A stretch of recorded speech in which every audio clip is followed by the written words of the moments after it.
recently more downs than ups, but it hasn't stopped the series from having a rich history full of obscure facts, creepy myths, and other bits of interesting trivia.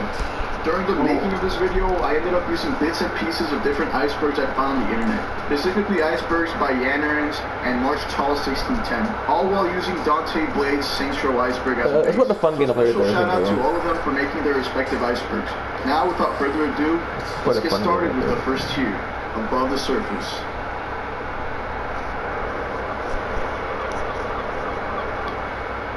There's a famous and well-known Easter egg in Saints Row 2 where if the player takes a boat to a series of unmarked locations northwest of the map in a certain order, they can get this giant pink bunny to rise from the water. They make a callback to this Easter egg in Saints Row the 3rd where it's sadly captured by a fishing vessel, marking the end of the Giant Cabbage journey. Underground Mall. This refers to the Round Spurs Shopping Center's underground expansion made by Altor prior to the events of Saints Row 2, which is a completely explorable part of the map full of people. Yeah, it's pretty huge place. Becoming somewhat of a hub for those too lazy to drive from store to store. It's definitely one of my favorite Saints Row 2 locations to visit. It's just full of detail, full of life, you know. Something very much missing from open world crime games nowadays.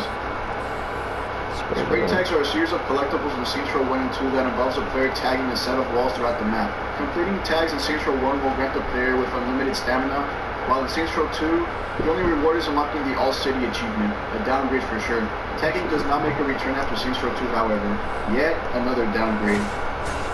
Pixel is a multiplayer exclusive weapon in Saints Row 1 and 2. In Saints Row 1, the weapon is exclusive to the popular game mode Protect the Pimp, being the only weapon usable by the player who plays the role of the pimp. In Saints Row 2, however, its appearance changes to a red foam finger.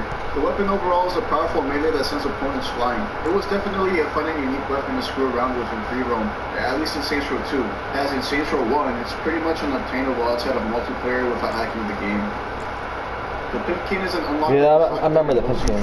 And it's one of the more special weapons as it gives the player a unique walk cycle when equipped. It's also the most powerful shotgun in both games, so it's definitely up there with one of the greatest weapons in the entire series. It's a shame that it didn't come back.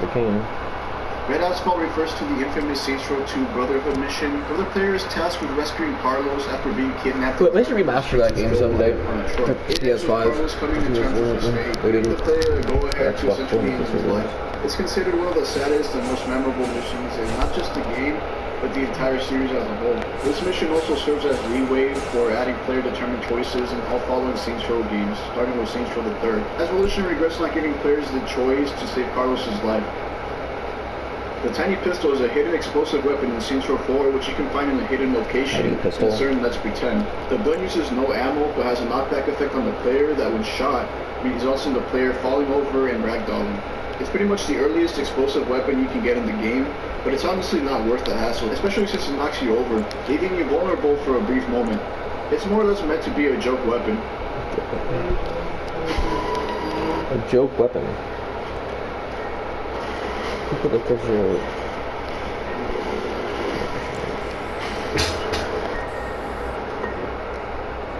CDs are collectibles in Saints Row 1 and 2, and much like the tags, these are hidden all across the map and count towards 100%ing the game. In Saints Row 1, they unlock tracks that can be played through the audio player in the pause menu, as well as the audio file achievement. While in Saints Row 2, collecting CDs can unlock additional tracks for the mixtape player editor, discounts for the in-game storage scratch to that, and the high fidelity achievement.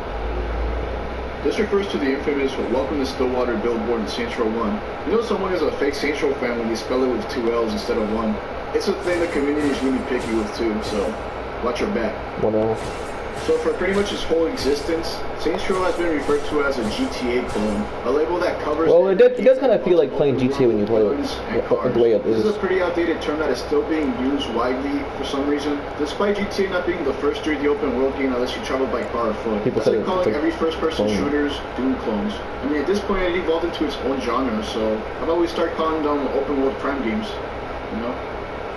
Much like the giant cavity Easter egg, the secret islands are a set of hidden, unmarked locations in Saints Row 2. These islands include Bone Island, an island that houses the skeletal remains of some creature, Lookout Island, a small vegetated Yeah, island. it's a secret island you can find in the map somewhere. Lost Island, Like another one of these small vegetated islands far away from the mainland. Ruin Island, which is self-explanatory. It houses the ruins of some kind of structure, a staircase and everything. Shipwreck Cove, a pirate ship wreckage surrounded by smaller rocky islands. And last but not least, the dubbed super secret area, Volition Oasis. It's the biggest secret island in the game, and it's home to some of the strangest and most conspiracy-driven monuments in the game. It has a You'll find all kinds of things, like Greek-themed infrastructure, like the pillars, the statue of that Greek soldier, and the Volition statue logo. But somehow it's not really weird shit like this is here. Considering Saints Row 2 is full of these callbacks to Greek mythology, it kind of makes you wonder if these ruined islands are connected in any way with Volition Oasis. Maybe hints of a lost civilization? Who the hell knows? In every Saints Row game, with the exception of 4, it was somewhat of a tradition to kill off a major character and then bring him back to life. No, not Saints Row 4 Johnny Gat style, more like phone necromancy. You can call like the person who passed away, you can call them Zombie Carlos.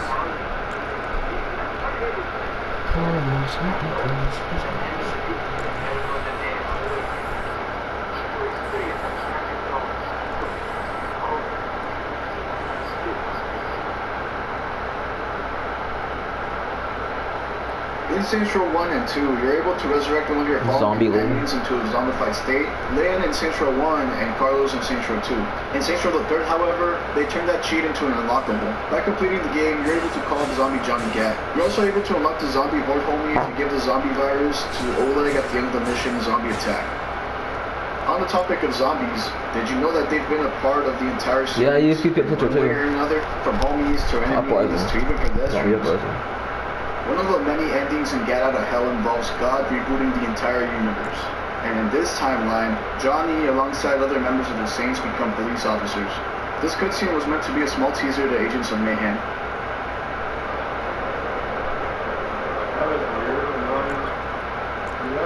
So in the earlier stages of Saints Row 1's development, the Saints were originally green instead of purple. This was later changed after the reveal of Grand Theft Auto San Andreas. I don't blame them for changing it. They were already treading on paradise for being called a GTA clone. Imagine if they kept the same color. We would never hear the end of it. Anyway, there are several pieces of media out there where the Saints are wearing green instead of purple. All of them originating from beta footage. The destroyer's a drivable UFO, yeah, the UFO that pretty much acts and handles like a regular helicopter. The cheat code to obtain this was originally given out as a GameStop pre-order bonus, and is one of the few cheats that doesn't flag your game. The name of the vehicle is a reference to the video game series Destroy All Humans, which at the time shared the same publisher as Saints Row. This refers to the really weird, almost disturbing Easter egg in Saints Row 2.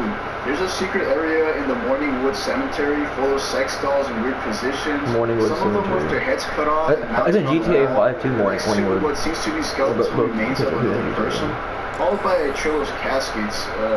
This is a really eerie sight, that's for sure. You can access this area through the hot crypt in the cemetery, so if you're curious, knock yourself out. But I would suggest wearing a full body-sized condom before going down there, and packing a UV light and some hand sanitizer while you're at it too. For those of you who didn't know, the city of Stillwater is located inside Lake Michigan. Not only that, but the developers themselves pretty much confirmed that Stillwater takes place in the state of Michigan. Considering the types of shit that goes on there, it makes sense. Revelation is a secret mission in Saints Row 2 that the player can activate after listening to various recordings in the Stillwater PD and finding Dex's phone number in Troy's desk. The mission revolves around the player meeting face-to-face with his double-crosser and ex-leader, Julius. After Dex tricks them both into meeting him at the Old Saints hideout, the mission ends with the player enacting his revenge on Julius by shooting him square in the face. The Pee-wee is a tiny bike featured in Saints Row 2, and much like the Destroy, the cheat code was given out as a pre-order bonus at GameStop. It's the only bike in the game that doesn't allow the player to use any weapons while on it. If you thought the idea of a tiny pocket bike is ridiculous, that's important right there. It's the ordinary to see people driving them, especially not in the late 2000s, important right there. especially not in urban areas. It was a bit of a fad, believe it or not, and I might have been part of it. That's important right there. During the prologue mission, Carlos reveals to the player that his brother used to roll with the Saints, although the fate of his brother or even his identity remains unknown. Expect bold and sweet. Expect rich and sweet. Saints Row can't change nowadays. Sure it is. The first 2 games are good, and then the 3rd one and 4th one are really good.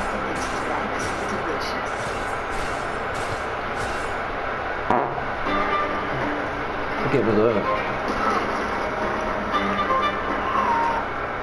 Part of Volition's failed strategy to pretty much remove Saints Row from the moniker of GTA clone was to up the wackiness of the series by 5,000%, basically creating a tonal shift from both Saints Row 2 to Saints Row the Third. While Saints Row 2 was darker and more down to earth, Saints Row the Third became more lighthearted and far out. This, of course, caused a lot of conflict within the community, with many asking Volition to go back to the action-heavy gang warfare storytelling set by the first two games, a request that they seemingly refused to do. So originally, the developers were planning to kill off Johnny for good in Saints Row the Third, no takesies backsies. This was of course later changed due to the fan backlash. This forced Volition to come up with a way to reincorporate his character seamlessly back into the franchise. So they came up with this convoluted story to bring him back. Honestly, it doesn't matter, just as long as Johnny's back, everyone's happy. This refers to the non-canonical ending of Saints Row the Third, in which the player chooses to kill Killbane instead of rescuing Shaundi, leading to her death. What's worse about this ending is that the final phone call Pierce gives you was basically calling you a dickhead.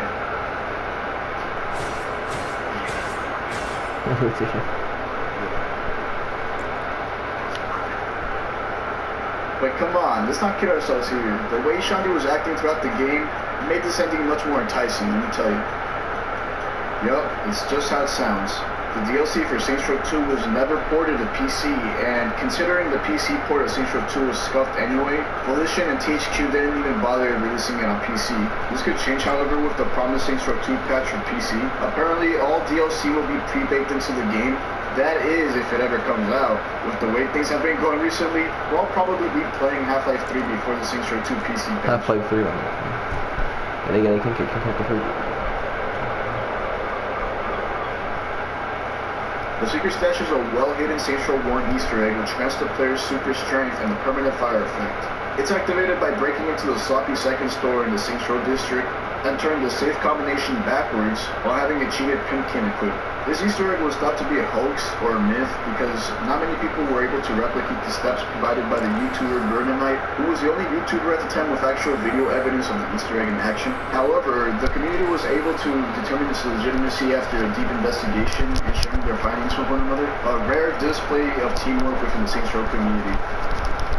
So in Saints Row 2, there exists a fraternity house named Robot House in the University District. The name is a reference to the Futurama episode Mars University, which is a fraternity populated by robots, which is also named Robot House.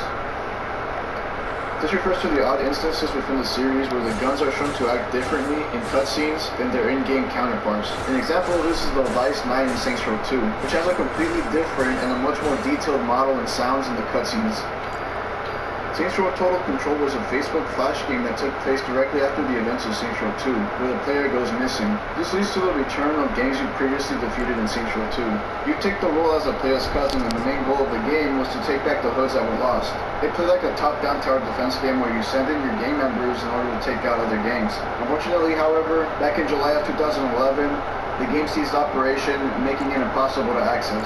This led to another problem. Nobody really took the time to archive it, making it lost media. Documentation of the game was almost non-existent as well. Also, no gameplay footage has ever surfaced, and only a handful of screenshots were pretty much known to exist. The only forms of information we have on the game currently come from the people who single-handedly played it themselves. So if you have footage of the game anywhere on your old hard drives, please share it with us, This refers to the absurd collector's edition of Saints Row 2 that was exclusive to Poland, that included an exclusive strategy guide and a second disc full of extra content both featuring the